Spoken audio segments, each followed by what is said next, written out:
എടോ അതിനവിടെ ആൾക്കാരുണ്ടോ അത് അവര് തീരുമാനിച്ചോളൂ. ഞാൻ തീരുമാനിക്കേണ്ട ആവശ്യമില്ല. ഞാൻ പറയും വേണ്ട. മുസ്ലിം സ്ത്രീകൾ പള്ളിയിൽ കയറിയിട്ട് നിസ്കരിക്കണ അത് മദർസയിൽ കയറിയിട്ട് മോഹൻ എവിടെ ഈസാൻ എവിടെയും ക്ലാസ് എടുക്കണം എന്നുള്ള അവര് തീരുമാനിച്ചോളൂ. നിങ്ങൾ അവരെന്നെ ഇതാക്കാൻ പോണ്ട. നിങ്ങൾക്ക് അത്ര മുട്ടുണ്ടെങ്കിൽ നിങ്ങളുടെ അടുത്തുള്ള പള്ളിക്കാണ് ചെല്ലി. ബാക്കി അവര് പറഞ്ഞു നിങ്ങൾക്ക് എന്താന്നുള്ളത്.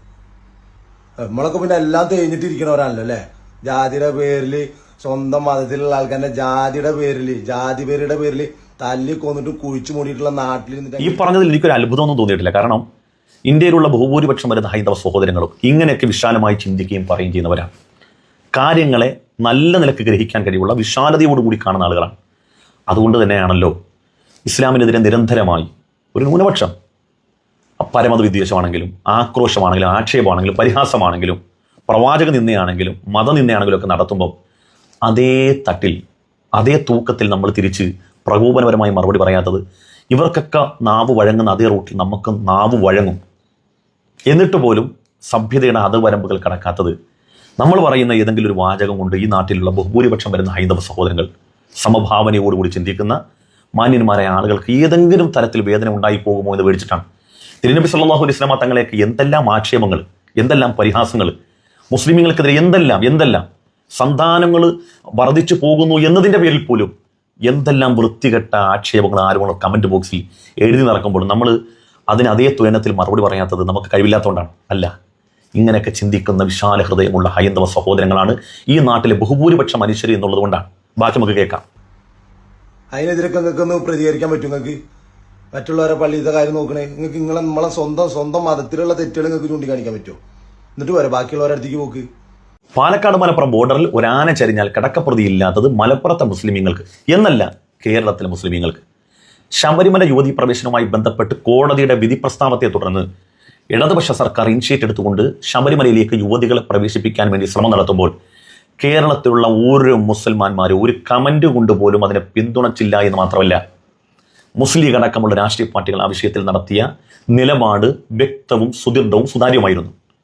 മറ്റൊരു സമൂഹത്തിൻ്റെയും ആചാരാനുഷ്ഠാനങ്ങളിൽ വിശ്വാസങ്ങളിൽ മറ്റാരും കൈകടത്താൻ പാടില്ല എന്ന ഭരണഘടനയുടെ തത്വങ്ങൾ മുമ്പിൽ വെച്ചുകൊണ്ട് മുസ്ലിം ലീഗ് ആ വിഷയത്തിൽ നിലപാട് പറഞ്ഞു. എന്നിട്ട് പോലും ഈ സമൂഹത്തിനെതിരെയായിരുന്നു ആക്ഷേപം മുഴുവനും. സോഷ്യൽ മീഡിയയിൽ എങ്ങനെ എഴുതിയെന്നറിയോ? ധൈര്യമുണ്ടോ ഇടതുപക്ഷ കമ്മി സർക്കാരെ, ജിഹാദി സർക്കാരെ, നിങ്ങൾക്ക് യുവതികളെ അല്ലെങ്കിൽ സ്ത്രീകളെ, മുസ്ലിം പള്ളികളിൽ പ്രവേശിപ്പിക്കാൻ? മുസ്ലിം സ്ത്രീകൾ പള്ളിയിൽ കയറിയാൽ നിങ്ങളുടെ പ്രശ്നം അവസാനിക്കുമോ?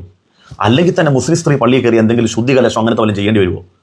മുസ്ലിം സ്ത്രീകൾ പള്ളിയിലേക്ക് സംഘടിതമായ പ്രാർത്ഥനകൾക്ക് വരാൻ പാടില്ല. അങ്ങനെ ഒരുപാട് തത്വങ്ങൾ അതിനകത്ത് ഇറങ്ങിയിട്ടുണ്ട്. പരപുരുഷന്മാരോടൊപ്പമുള്ള സംഘടിതമായ നമസ്കാരങ്ങൾക്ക് വരണ്ട, അവർക്ക് പുരുഷന്മാരെ പോലെ സംഘടിതമായി ചേർന്നുകൊണ്ടുള്ള പ്രാർത്ഥനകൾക്ക് അവർക്ക് നിർബന്ധിതമായൊരു കൽപ്പനയില്ല. അങ്ങനെ ഉണ്ടായിരുന്നുവെങ്കിൽ ഇപ്പോൾ പ്രഭാത പ്രാർത്ഥന ഏകദേശം 4-5 മണിക്കാണ്. ഒരു പെണ്ണ് ഒറ്റക്കുള്ള വീട്ടിൽ നിന്ന് അവൾ ഈ നിർബന്ധിതമായ കൽപ്പന ഉണ്ടെങ്കിൽ തനിച്ച് രാത്രി ഇരുട്ടിൽ അവൾ ഒറ്റയ്ക്ക് വരണ്ടേ? അങ്ങനെ സ്ത്രീകൾ അവരുടെ പരിമിതിയും അവസ്ഥയും മനസ്സിലാക്കിക്കൊണ്ടാണ് പള്ളിയിലേക്ക് ജമാഅത്തുകൾക്ക് പുരുഷന്മാരെ പോലെ നിങ്ങൾ വരണ്ട. അല്ല, പെണ്ണ് പള്ളി കയറിയുകൊണ്ട് പള്ളി ശുദ്ധീകരണം ചെയ്യേണ്ടി വരത്തില്ല. അവർക്ക് അങ്ങനെ കയറാനുള്ള വിലക്കുമില്ല. അതാദ്യം മനസ്സിലാക്കുക. നമ്മുടെ പ്രശ്നങ്ങൾ നമ്മൾ പഠിച്ചുകൊണ്ട് മനസ്സിലാക്കിക്കൊണ്ട് അതിന് ഗവൺമെന്റിനോട് ആവശ്യമായി ബന്ധപ്പെട്ട് നമ്മൾ സംവദിക്കുന്നതിന് പകരം എന്ത് വന്നാലും എന്ത് കീറാമുട്ടി വന്നാലും അത് മുസ്ലിമീങ്ങളുടെ തലക്ക് വെച്ചിട്ട് നമുക്ക് സ്വയം ആശ്വസിക്കാന്നുള്ളതല്ലാതെ പ്രബുദ്ധ മലയാളികൾ, ഗ്രഹിക്കാൻ കഴിയുന്ന മനുഷ്യർക്ക് ഇതൊക്കെ പമ്പര വിഡിത്തമായിട്ടേ തോന്നുള്ളൂ. എൻ്റെ ഒരു കൂട്ടുകാരെ പ്രേമിച്ച പെണ്ണിനെ പോയിട്ട് വീട്ടിൽ ചോദിച്ചപ്പോൾ പറഞ്ഞേ താഴ്ന്ന ജാതിയാ പെണ്ണ് തരാൻ പറ്റില്ല എന്ന് പറഞ്ഞു. ആ വരെയുള്ള നാട്ടിൽ അങ്ങൾ ചെയ്തിട്ട് കോണത്തിലെ വർത്താനം പറയണേ. എന്താ ആ നവോത്ഥാനം നിങ്ങൾക്ക് നടത്തി കാണിക്കാൻ പറ്റുമോ? ഒരു 250 ജാതി 300 സംഘടന ഓവിയാടാ അവിടുന്ന്. എന്നിട്ട് വലിയ മറ്റുള്ളവരെ തീട്ടത്തിലെ തരി നോക്കാൻ വന്നേക്കുക. നിങ്ങൾ ഈ ചെറുപ്പക്കാരൻ പറഞ്ഞ ഈ വിഷയത്തെ മാത്രം ഒന്ന് ഫോക്കസ് ചെയ്ത് നോക്കിയേ. വർത്തമാനകാല കേരളം ഏറ്റവും കൂടുതൽ ചർച്ച ചെയ്യപ്പെടുന്ന ഒരു വിഷയമാണ് ജാതി വിഷയം. ആ വിഷയത്തിൽ ഇപ്പോൾ ചർച്ച ചെയ്യുന്ന വേടന്റെ വിഷയമാണല്ലോ. വേടനെ പാടാൻ കൊണ്ടുവന്ന് ക്ഷേത്ര കമ്മിറ്റി. വേടന്റെ ആസ്വാദകരും അനുവാചകരുമായ ആളുകളാരാ? അതേ വിശ്വാസമുള്ള ആളുകൾ. വേടന്റെ പാട്ടിനെ എതിർത്തതാരാ? അതേ വിശ്വാസമുള്ള ആളുകൾ. തെറി കേൾക്കേണ്ട വന്നവരാരാ? കേരളത്തിലെ മുസ്ലിമീങ്ങൾ.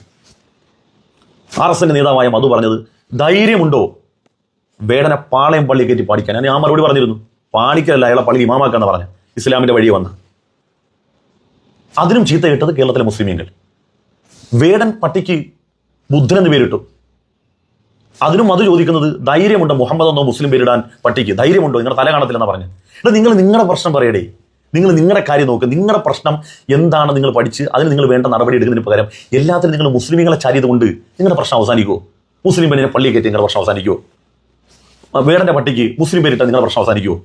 നിങ്ങളുടെ പ്രശ്നം എന്താണെന്ന് ഖിയാമത്ത് നാൾ വരെ, ലോകാവസാനം വരെ അവസാനിക്കാത്ത പ്രശ്നമുണ്ട്. ആ പ്രശ്നം എന്താണ് നിങ്ങൾ പഠിച്ചിട്ട് അതിന് പരിഹാരം കാണുന്നതിന് പകരം നിങ്ങൾ എല്ലാ കാര്യത്തിലും മുസ്ലിമീങ്ങളെ നിങ്ങൾ വലിച്ചിട്ടതുകൊണ്ട് നിങ്ങൾ സ്വയം ഇളിഭ്യരാകും എന്നുള്ളതല്ലാതെ. ഇനി നിങ്ങൾക്ക് ചിന്തിക്കാൻ ഒരു കാര്യം കൂടി ഞാൻ പറഞ്ഞുതരാം. ലോകത്തെ എല്ലാ രാജ്യങ്ങളിലും മുസ്ലിമീങ്ങളുണ്ട് എന്ന് മാത്രമല്ല, ചില രാജ്യങ്ങളിൽ അവിടുത്തെ നിയമവാഴ്ച വിശുദ്ധമായ ഖുർആന്റെ നിയമമാണ്. എന്നാൽ നിങ്ങൾ ഉൾക്കൊള്ളുന്ന ആശയമുണ്ടല്ലോ, നിങ്ങൾ പവിത്രമാണെന്ന് പറയുന്നു, ആ ബഹുമാനം നിലനിർത്തിക്കൊണ്ട് നമ്മുടെ നാട്ടിൽ നിന്നും മറ്റൊരു രാജ്യത്തേക്ക് പോയി ഇവിടുത്തെ ആദർശവുമായി പോയ ഒരാൾ എന്നുള്ളതല്ലാതെ ഏതെങ്കിലും മനുഷ്യന്റെ ഹൃദയത്തെ സ്വാധീനിക്കാൻ കഴിഞ്ഞിട്ടുണ്ടോ? സ്വാധീനിക്കാൻ കഴിഞ്ഞിട്ടുണ്ടെങ്കിൽ എത്ര ശതമാനം? എന്നാൽ ഇന്ത്യയിൽ നിന്ന് പോയ ഏതെല്ലാം മതത്തിൽപ്പെട്ട മനുഷ്യന്മാർ ഇസ്ലാമായി തിരിച്ചു വന്നു. ഇപ്പോൾ കൊടിഞ്ഞിലെ ഫൈസലിനെ അടക്കങ്ങൾ വെട്ടിക്കൊന്നല്ലോ. കൊടിഞ്ഞി ഫൈസൽ എങ്ങനെയാണ് ഇസ്ലാമിന്റെ ഭാഗമായത്? നിങ്ങൾ എന്തെല്ലാം പ്രതിരോധം ഹാദിയക്കെതിരെ നിങ്ങൾ ഏർപ്പെടുത്തി, എന്തെല്ലാം ഓഫർ വെച്ചു, ആ പെൺകുട്ടി നിങ്ങൾക്ക് സ്വാധീനിക്കാൻ കഴിഞ്ഞു. അതാണ് പറഞ്ഞത്, മനുഷ്യ ഹൃദയങ്ങളെ സ്വാധീനിക്കാൻ ഒരിക്കലും വർഗീയതക്കും വിദ്വേഷം കഴിയില്ല. നിങ്ങൾ 1000 പേര് വട്ടം കൂടി നിന്നുകൊണ്ട് ഇസ്ലാം വർഗീയതമാണ്, പരമത വിദ്വേഷമാണ്, അതിൽ പഠിപ്പിക്കുന്ന മുഴുവനും മറ്റുള്ളവനെ ഹനിക്കാനാണ് പറയുന്നതെങ്കിൽ ഒരിക്കലും അത് റിയാലിറ്റി അങ്ങനെയാണെങ്കിൽ ഒരു മനുഷ്യനെ അത് സ്വാധീനിക്കാൻ കഴിയില്ല. എത്ര ആയിരം മനുഷ്യർ ഈ നാട്ടിൽ നിന്ന് മറ്റു രാജ്യങ്ങളിൽ പോയി അവിടുത്തെ നിയമത്തിൻ്റെ കീഴിൽ, ഇസ്ലാമിക നിയമമായിട്ടും എല്ലാ പൗരന്മാർക്കും അവകാശങ്ങൾ കിട്ടുന്നില്ലേ? ഇപ്പം നിങ്ങൾ സൗദി അറേബ്യ പോകണമെങ്കിൽ നിങ്ങൾ ആ രാജ്യത്തുള്ള ഒരു പൗരൻ, നിങ്ങൾ ഇസ്ലാം മത വിശ്വാസി അല്ലാത്തത് കൊണ്ടോ ആയതുകൊണ്ടോ നിങ്ങൾ ആക്രമിച്ചെന്ന് വിചാരിക്കുക. ആ പൗരന് നിങ്ങളൊരു അവിശ്വാസി ആയതുകൊണ്ട് ആക്രമിച്ചതിൻ്റെ പേരിൽ അവനെ വെറുതെ വിടുമോ അവിടുത്തെ നിയമം? ഇല്ല, ശിക്ഷിക്കും. ശിക്ഷിക്കും, അങ്ങനെയാണ് നിയമം. നിങ്ങൾ ഗൾഫിലുള്ളവരോട് ചോദിച്ചു നോക്ക്, എല്ലാവർക്കും തുല്യമായി നീതി കിട്ടും. അപ്പോൾ നിങ്ങൾ മനസ്സിലാക്കേണ്ട ഒരു കാര്യം, മനുഷ്യനെ സ്വാധീനിക്കാൻ കഴിയുന്ന പ്രത്യയശാസ്ത്രങ്ങൾക്ക് ലോകത്ത് വളർച്ചയുണ്ടാവുള്ളൂ. അതിന് ആ ആശയം കൊണ്ട് നടക്കുന്ന അതിൻ്റെ പ്രചാരകരായ ആളുകൾ ആ ആശയത്തെ സ്വാംശീകരിക്കുകയും ധാർമ്മിക ബോധത്തോട്, നീതിബോധത്തോട് ജീവിക്കാൻ കഴിയണം.